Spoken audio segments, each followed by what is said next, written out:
Ќе умекне ли Бугарија после притисокот на САД за брз старт на преговорите на Македонија со ЕУ? Како се наближува декемврискиот Европски совет, така се засилуваат пораките од САД до Софија.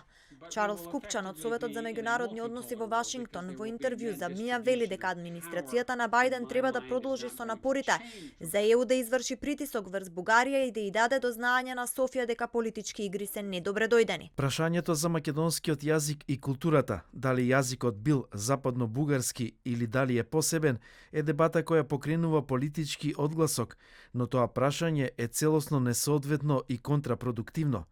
Да се задржуваат приговори за влез на Северна Македонија, а со тоа и на Албанија во Европската Унија, а заради некакви историски прашања, таа страна која треба да постави доволно притисок врз Софија всушност е Европската Унија. Според Купчан, бугарската реторика кон Македонија со фокус на историјата е само за вниманието на јавноста да се одвлече од пропустите на власта која не си ја врши работата.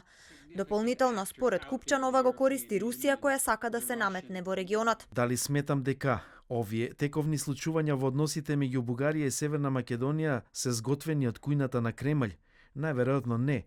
Но Кремљ несомнено поздравува вакви несогласици бидејќи сака регионот да остане несреден и ставен вон рамнотежа.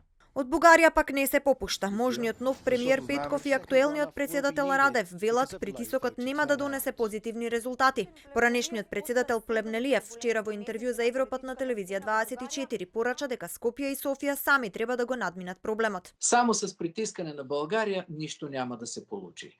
Трябва и двете страни да си дадат гаранции, че от тук нататък европейските ценности ще бъдат на въоръжение и добросъседството ще се превърне в практика. Хубаво е, че ги има тези сигнали. Още по-хубаво ще бъде в Скопие и в София да има прагматичен план какви реформи трябва да се извършат, за да може да се даде зелена светлина. Вчера 13 на американски конгресмени од Комитетот за надворешни работи на представничкиот дом на САД во испратено писмо до бугарскиот амбасадор во Вашингтон Тихомир Стојчев побараа брзо решавање на спорот меѓу Софија и Скопје.